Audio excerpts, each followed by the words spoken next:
ଆଉ ଏକ ନୂତନ ଭିଡ଼ିଓରେ ଆପଣମାନଙ୍କୁ ସ୍ୱାଗତ। ଆଜି ଆମେ ଆଲୋଚନା କରିବା ଯେଉଁ ସ୍ୱାସ୍ଥ୍ୟ ପାଇଁ ନୂଆ ସ୍କିମ୍ ଆୟୁଷ୍ମାନ ଭାରତ ଓଡ଼ିଶା ପାଇଁ ନୂଆ, କିନ୍ତୁ ଭାରତରେ ସେଟା ଅନ୍ୟ ରାଜ୍ୟମାନଙ୍କରେ ଚାଲୁ ରହିଛି। ଲୋକମାନଙ୍କ ମନରେ ଦ୍ୱନ୍ଦ୍ୱ ଅଛି, କେମିତି ସେ କାର୍ଡ଼ ଆମେ ପାଇବା, ଆପ୍ଲାଏ କରିବାକୁ ପଡ଼ିବ କି ନାହିଁ, କିଏ ଦେବ, ଏସବୁ ବିଷୟରେ ଆଜି ମୁଁ କ୍ଲିଅର କରିଦେବି। ଆୟୁଷ୍ମାନ ଭାରତ ଯୋଜନା ଓଡ଼ିଶାରେ ଲାଗୁ ହେବାକୁ ଯାଉଛି, ଯାହାର ଡେଟ୍ ଅଛି 11 ତାରିଖ ଠାରୁ ଆରମ୍ଭ ହେବ ତା'ର କାର୍ଡ଼ ବଣ୍ଟନ କାର୍ଯ୍ୟ। କାର୍ଡ଼ ବଣ୍ଟନ କହିଲେ ଯେଉଁମାନେ ଏକ୍ଜିଷ୍ଟିଂ ଅର୍ଥ ଆମର ଯେଉଁ ବିଜୁ ସ୍ୱାସ୍ଥ୍ୟ କାର୍ଡ଼ ଥିଲା ସେଇମାନଙ୍କର ଅଲରେଡ଼ି କାର୍ଡ଼ ଜେନେରେଟ୍ ହେଇକି ପଳେଇ ଆସିଛି, ସେମାନଙ୍କୁ କାର୍ଡ଼ ଦିଆଯିବ।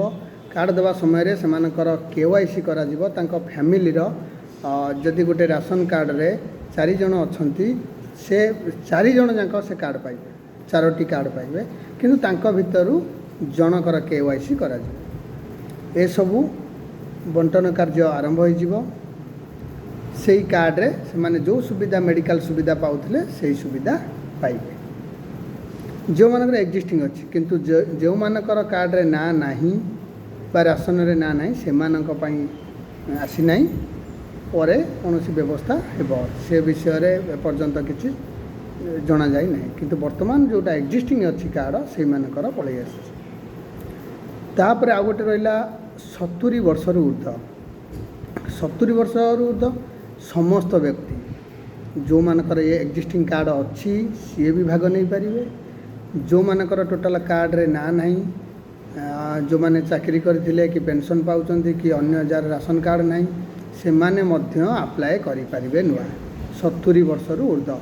ଯଦି ଗୋଟେ ରାସନ କାର୍ଡ଼ ଥିବା ବ୍ୟକ୍ତି ପାଇଯାଇଛି କାର୍ଡ଼, ତଥାପି ସେ ଚାହିଁଲେ ସେ ଆଉ ଥରେ ସେ ଗୋଟେ କାର୍ଡ଼ ପାଇଁ ଆବେଦନ କରିପାରିବ ଯଦି ତା'ର ବୟସ 70 ବର୍ଷ। ଏଠି କ'ଣ ବେନିଫିଟ୍ ପାଇବ? ସେ ଏକ୍ସଟ୍ରା 5 ଲକ୍ଷର ବେନିଫିଟ୍ ସେ ପାଇବ ସେ କାର୍ଡ଼ ମାଧ୍ୟମରେ। ତେଣୁକରି ସେ କାର୍ଯ୍ୟ ଯଥାଶୀଘ୍ର ଆରମ୍ଭ ହୋଇଯିବ।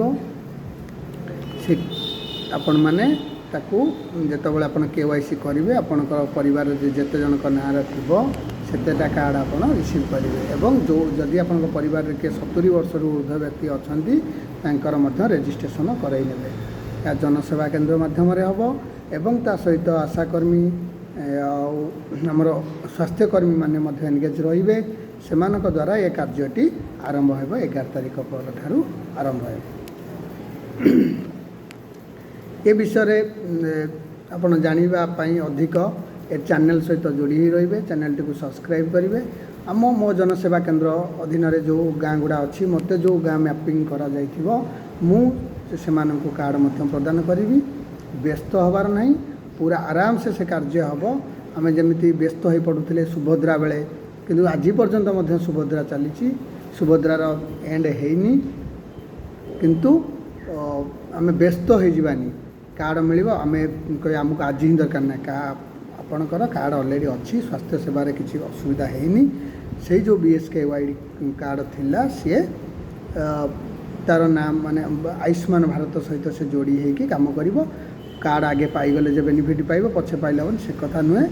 ଆରାମସେ ଆପଣଙ୍କ ପାଖରେ କାର୍ଡ଼ ପହଞ୍ଚିବ, ଆପଣମାନେ କାର୍ଡ଼ ଗ୍ରହଣ କରିବେ। କିନ୍ତୁ ବ୍ୟସ୍ତ ହେବାନି, 11 ତାରିଖ ପରେ ତା'ର ଯେତେବେଳେ କାର୍ଡ଼ ଇଏ ପାଇଁ ଇନଫର୍ମେସନ୍ ଆମକୁ ପଳେଇ ଆସିବ, ଆମେ କାର୍ଡ଼ ଆପଣଙ୍କ ପାଖରେ ପହଞ୍ଚାଇ ଦେବୁ। ଯିଏ ଯେଉଁ ଜନସେବା କେନ୍ଦ୍ର ଅଧୀନରେ ଯାହାକୁ ଯେଉଁଟା ମ୍ୟାପିଂ ହେଇଥିବ ସିଏ ଆପଣଙ୍କୁ କାର୍ଡ଼ ଦେଇଦେବେ।